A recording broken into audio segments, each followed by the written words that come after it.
Hello friends, welcome to my channel learn with Shahin. আমি শাহিন। আজ NRS ডিএলএডদের একটি মামলা ছিল, সেই মামলারই আমি আপডেট দেব। এই মামলা সুপ্রিম কোর্টে ছিল এবং আজকে শুনানিও হয়েছে। এই মামলা করা হয়েছে এবারে মাননীয় পর্ষদ সভাপতির নামে। তো মামলা কে করেছে এবং আজকে শুনানির আপডেট কি, চলুন দেখা যাক। এই যে দেখতে পাচ্ছেন diary number 38413/2025 Kaushik Das versus doctor Gautam Pal মহাশয়।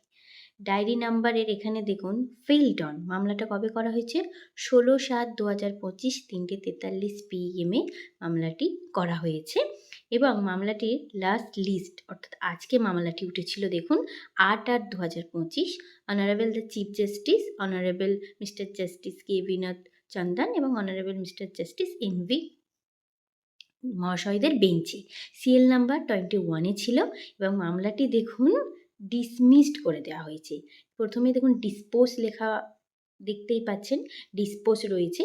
তো পিটিশনার ছিল কৌশিক দাস, রেসপন্ডেন্টের পক্ষ থেকে রয়েছে দেখতেই পাচ্ছেন মাননীয় পর্ষদ সভাপতি ডক্টর গৌতম পাল মহাশয়ের নাম রয়েছে, দেবেন্দ্র কুমার শুক্লা পিটিশনারদের অ্যাডভোকেট, ঠিক আছে, সব ছিল। তো এটা হচ্ছে কৌশিক দাসকে আপনারা প্রত্যেকেই জানেন, এর আগে প্রচুর ভিডিও বানিয়েছি এবং আপডেটও দিয়েছি। এনআরএসডিএলএডদের মূল যিনি সমস্ত মামলাগুলো করেছেন, এর আগেও সব মামলাগুলো ছিল, সেই কৌশিক দাস সে এবারে কিন্তু মামলা করেছিল মাননীয় পর্ষদ সভাপতির নামে এবং মামলা ডিসমিস হয়ে গেছে। আপনারা প্রত্যেকেই অবগত, সুপ্রিম কোর্টের অর্ডার কপি বলুন বা কলকাতা হাইকোর্টের অর্ডার কপি বলুন, সেই ভিত্তিতে এনআরএসডিএলএড প্রার্থীদের প্রত্যেকের কিন্তু ভেরিফিকেশান হয়েছে এবং ভেরিফিকেশানে কিছু তথ্য সামনে উঠে এসেছে, যেটা খবর পাচ্ছি খুব কমজনই যা ভেরিফিকেশানের ডকুমেন্ট চাওয়া হয়েছিল সেগুলো প্রোভাইড করতে পেরেছে। তো সেগুলোর আপডেট বা তারা কবে নিয়োগ পাবে, প্যানেল কবে বার হবে, সেগুলোর আপডেট যখন পাবো অবশ্যই আপনাদের সাথে শেয়ার করব।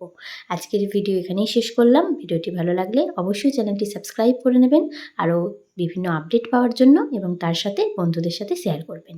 ধন্যবাদ সকলকে ভিডিওটি শেষ পর্যন্ত দেখার জন্য।